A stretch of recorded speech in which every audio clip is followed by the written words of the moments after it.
Good evening বন্ধুরা, বিকালবেলা আমরা বেরিয়ে পড়েছিলাম কিন্তু পুরীর মন্দিরের উদ্দেশ্যে। সকালবেলা তোমরা দেখতেই পেয়েছিলে যে আমরা পুজো দিতে গিয়েছিলাম ভোর ভোর। তো তারপর বিকালবেলা কিন্তু চলে এসেছি আবার মন্দিরে, কেননা পুরীর ধ্বজা বাঁধা দেখবো বলে।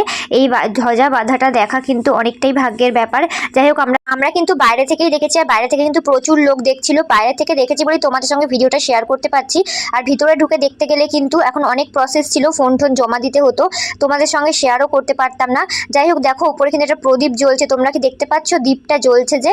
তো এই প্রদীপটা দেখিয়েই কিন্তু ওপরের ধ্বজাটা কিন্তু চেঞ্জ করা হয়। তারপর কিন্তু এখানে সোনু নিগম এসেছিল, মানে আমাদের সিঙ্গার সোনু নিগম। তো যাই হোক, ওনাকেও দেখে নিলাম, তাই তোমাদেরকে একটু দেখিয়ে দিলাম।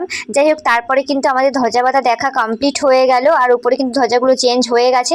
তারপর চলে আসলাম আমরা রুমে, আর রুমে এসে কিন্তু এখানে একটু মুড়ি খেয়ে নিলাম সবাই মিলে। এখানে অনেক কিছু দিয়ে, রাতের ডিনারে ছিল চিকেন আর রুটি। তো কেমন লাগলো ভিডিওটা জানিও, টাটা।